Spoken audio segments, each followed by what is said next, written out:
Hello everyone, and thank you for joining me at The Lonely Vine. I was going to do a blind tasting tonight, but I went to a different wine shop than I normally go to for time constraints. And as I was talking to the guy that was working there, I just didn't get the vibe that he would be able to really find an appropriate wine for a blind tasting.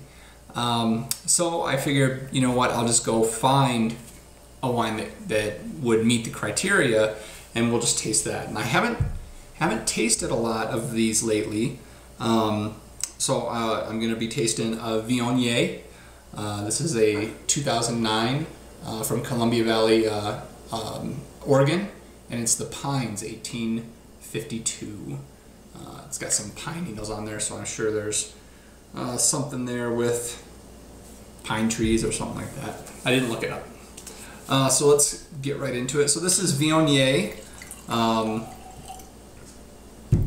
Primarily it was a French varietal, Northern Rhone, and was pretty far gone for the most part before it started making a comeback. One of the telltale things about Viognier is that for a white wine, it's actually kind of low in acid. The grape is low in acid, and generally when it ripens, it's high in sugar. So high in sugar wine or high in sugar grape that has low acid. That sugar is going to eat a lot of alcohol. And the low acid is going to come through as low acid. So it's kind of a tricky grape to turn into a wine. But one of the other big characteristics is it is a really strong aroma, a lot of flowers, some orange, those kind of things. So we'll see what's going on with this one right now. So color-wise, we put a lot of, or I put a lot of, kind of the straw yellow colored whites up here. It's a little bit more yellow than the straw yellow. Sometimes they can be yellow and clear. This one, it's got a little bit of color flowing through there. That's that. Let's get into the nose.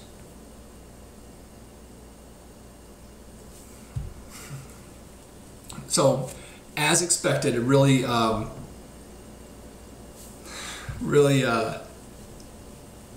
lot going on the nose here. I am getting a little bit of that orange peel kind of nose there. I am getting some of that honeysuckle that you would expect. Yeah. And it's probably all those things combining, but man, Fruit Loops. It's just that's the right away when I got my nose in there the first time. That's the first thing that came to my head. It was open up a box of Toucan Sam and get your nose in there, and you'll be like, oh, Viognier, yeah. There's a little bit of like a grapefruit kind of smell going on there too.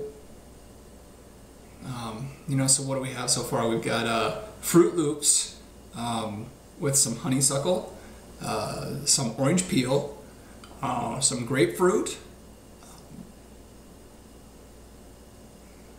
Sounds like a good breakfast. Let's see how those breakfast smells, aromas, come through in the palate.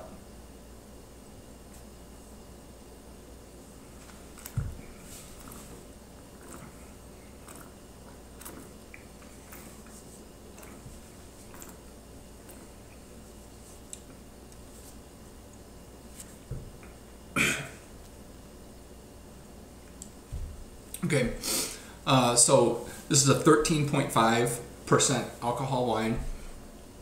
Typically when I'm tasting these white wines, some of the Rieslings I've had, those unoaked Chardonnays, I'm just sitting here gulp, gulp, gulp afterwards, a good sign of a lot of acidity. I'm really not with this one. just what you would expect with this one. There's not a lot of acid in this. You know, it is dry, and it does have a pretty decent finish to it.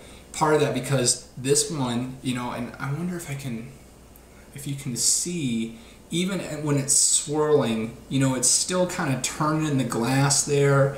You know, it takes a little bit to go in. It's got this viscosity to it. It's got a little bit of weight to it, a little bit of body. You know, you get like a dry Riesling, you know, and it's really crisp, it's really light. But with this, you know, there's some weight to it. It's got a little bit going on. It's kind of mulling around in your mouth, kicking back.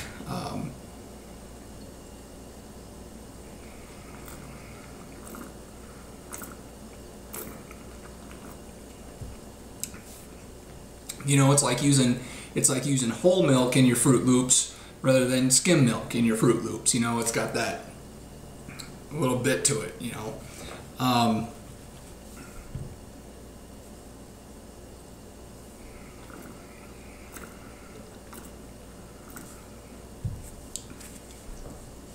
I'm speaking so much about the acidity and then the weight and everything. I don't even think I've touched on the flavors of the wine.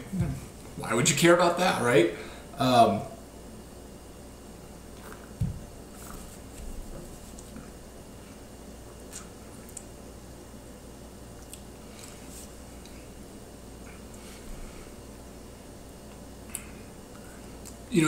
You know, and the reason is because those are the things that really keep standing out to me. You know, that creaminess to this.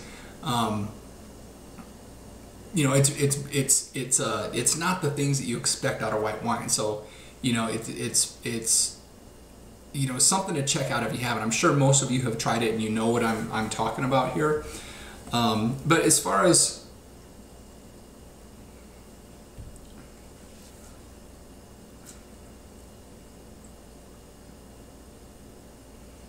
you know, and it's got those same kind of fruits. There's this little bit hit of orange. There's a little hit of grapefruit. You know, there's you know, it doesn't taste like Fruit Loops, but there is that kind of, you know, there's a touch of just this fruit sweetness in there as well. And you know, on the finish,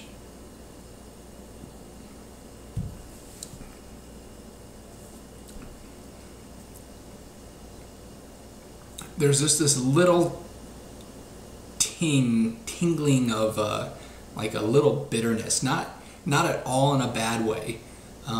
It's just something that you notice, you know. You know, and I was gonna say one of the things that made me grab this one is, you know, the marketing standpoint.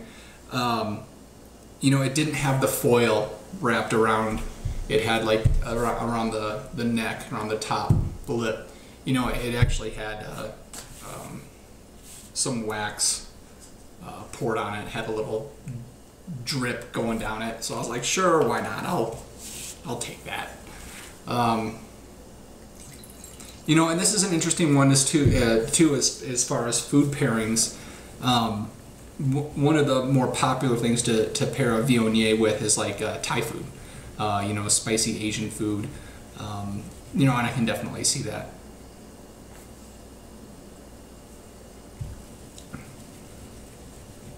Good stuff. If you've tried a Viognier, you know the stuff I'm talking about here.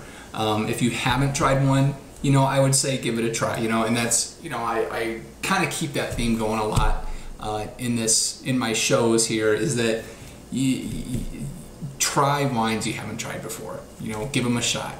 I was just out of town last weekend for a hockey tournament with a big group of friends, and I took some Australian Syrah wines with me, and you know, so I was able to introduce those wines to people that haven't tried them a lot, the ones that were brave enough to venture away from the beer and try wine, you know. And you know, one of the guys that never tried it was really just blown away, and he had kind of lived in his realm of wines, and this one was one that he you know, never tried, and he was like, you know, I could drink this every single day. This is so good. And that's kind of the whole point, is you know, there's thousands and thousands and thousands of wines out there, and you know, just grab something you haven't grabbed before or in a while and give it another try. You know, because you find those wines that surprise you, and you know, it's fun. It's fun. So anyway, I've kind of rambled on today, but that's my prerogative. So let's see. Question for today's show. We'll go right to, we'll just ask about Viognier. When was the last time, if you ever have, had a Viognier? And what did you think of it? That's it for me. Until next time, cheers.